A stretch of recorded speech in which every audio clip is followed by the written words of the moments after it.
যখন প্রেম করছিলাম তখন ওরা বলতেছে আমার সাথে বিয়ে দিবে না বলছে। আমি জন্মেন্টের কাগজ আর আইডি কার্ড সব পুড়িয়ে ফেলছি। দর্শক, আজ আমি কথা বলবো মাদক সেবীদেরকে নিয়ে এবং ঝরে যাওয়া যে শিশু কিশোর তরুণ তরুণী রয়েছে রাস্তার পাশে এবং রাস্তায় যেভাবে তারা রাত কাটাচ্ছে ফ্লাইওভারের নিচে, তাদেরকে নিয়ে আমি একটু কথা বলবো। আমরা ইতিমধ্যে কয়েকজনের সাথে কথা বলেছি, কেউ প্রেমে ব্যর্থ হয়ে, কেউ বা পরিবার থেকে বিচ্ছিন্ন হয়ে, কেউ বা কোনো কারণে আঘাত পেয়ে তারা আজকের রাস্তার যে পথ, দীর্ঘ পথ তারা বেছে নিয়েছে, তারা একেবারে পরিবার থেকে সুবিধা বঞ্চিত।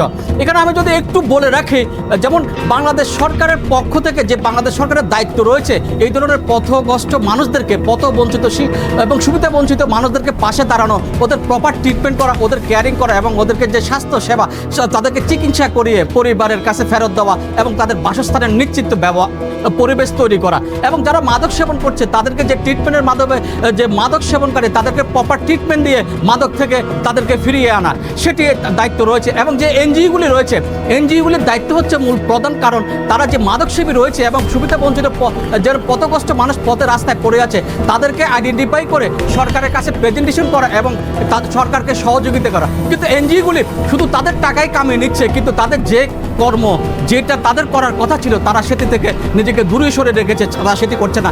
যার কারণে একদম রাষ্ট্র থেকে, এনজিও থেকে যে সাধারণ মানুষগুলো একদম অল্পের জন্য তাদের সবই ঠিক আছে, শুধু একটু কেয়ারিং দরকার, একটু সচেতনতা দরকার, তাদের ভিতরে একটু চিকিৎসা সেবার দরকার, তাদেরকে একটু বোঝানোর দরকার, তাদেরকে গুছিয়ে একটি পরিবেশ তৈরি করে দেওয়ার দরকার। যার কারণে তারা পথগ্রস্ত হয়ে রাস্তায় চুরি করছে, চামারি করছে, চাপটা মারছে, বিভিন্ন জায়গায় আমরা দেখি পিছনে আমি একটু দেখাই ভাঙ্গার তৈরি করে তারা এগুলিতে থাকছেন এবং তারা এখান থেকে বিভিন্ন অপকর্মে তারা লিপ্ত হচ্ছেন এবং তাদের যে ভবিষ্যৎ প্রজন্ম তারা একটা কিশোরের সাথে তাদের পারস্পরিক সম্পর্ক হচ্ছে, সেখানে গর্বের ছেলে মেয়ে ধারণ করছে, সেগুলি পথগ্রস্ত হচ্ছে। হয়তো এটা শেষ ঠিকানা কোথায়? বাপ তো বুলগুড়ি মারা গেছে, আমি কিছু পাই নাই। এই যে আপনি পরিবার থেকে আলাদা, এটা কি জন্য হয়েছে একটু বলবেন? আমি পরিবার থেকে আলাদা হই নাই। পরিবার বয়স্ক মহিলা বিয়ে করছিলাম, ও মারা গেছে আরো 8-9 বছর আগে।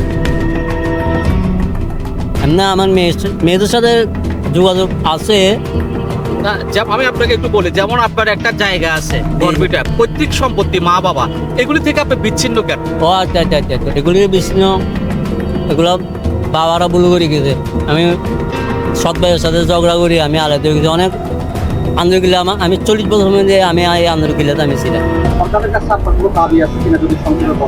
না, দাবি না, যদি কেউ যদি সাহায্য করে তাহলে এই ধরনের লোকগুলোর সাহায্য করবে। তারা বিপদে পড়ে গেছে বা অসুস্থ হয়ে গেছে, এই যারা কাঙ্গাল হয়ে গেছে, এরা কিছু একটা যারা বিপদে পড়ে লেবারগুলো এক হয়ে গেছে। আর লেবার এরা দেখা যায় 5 দিন কাজ আছে, 2 দিন কাজ নাই, মানে 2 দিন কাজ করছে, 5 দিন কাজ করে নাই, মানে কাজ নাই।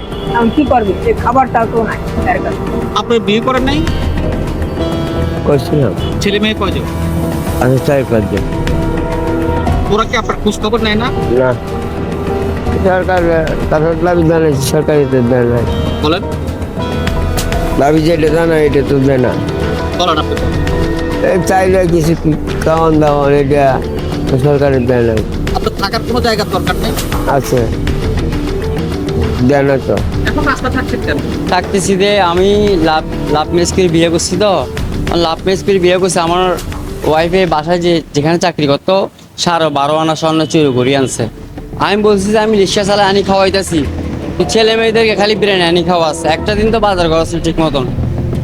এবার ছেলে মেয়ে এখন মাছ গুছতে যারা ভাত খায় না, আমার আল্লাহ দিলে আমার মেয়ে সকালে উঠে বলে যে আগে ভাত খামো, আর ছেলে বলে যে আমি চা নাস্তা খামো। ওরা এখন কোথায়? ওরা এখন আমার ডিভিস দিয়ে দিছে, আমিও ডিভিস দিয়ে দিছি, কেননা চরিত্র তেমন আমার তো ভালো লাগে না। নাই। আপনি এখন যে ফ্লাইওভারের নিচে বসবাস করতেছেন, আপনি কি চাচ্ছেন সরকারের কাছে? আমি সরকারের কাছে চাচ্ছি আমি একটা উন্নত হতে চাইতেছি। আর 3 নম্বর কথা, স্যার যখন প্রেম করছিলাম তখন ওরা বলতেছে আমার সাথে বিয়ে দিবে না বলছে। আমি জন্মেন্টের কাগজ আর আইডি কার্ড সব পুড়িয়ে ফেলছি, বুঝছেন। আমার জন্মস্থান কিন্তু লালখান বাজার মতিহার না, এসিবি স্কুলের ভোটার আমি। তখন তো আপনার বিএনপি ছিল তখনকার, এই আর কি। আমার মা মরে যাওয়ার কারণে বার্থ সিটিতে এখন টাকার অভাব হয় না, এরকম আমাদের ফ্যামিলির ভিতরে হয়ে গেছে। আমার আম্মু মারা গেল। কেউ কোনো রকম ট্রিটমেন্ট করার সুবিধা দেয়, বেঁচে থাকার, আপনি করে গ্রহণ করবেন? অবশ্যই গ্রহণ করবো। আমি চাইতে সুস্থ মানে ছেলে মেয়েদিকে নিয়ে বসবাস করার জন্য। চট্টগ্রাম বন্দর নগরী থেকে মামুন আহমেদ, বীর Chattala team. HM Expert B500 CWR স্বাধীনতার সুবর্ণ জয়ন্তীতে নতুন বাংলাদেশ গড়ার প্রত্যয়।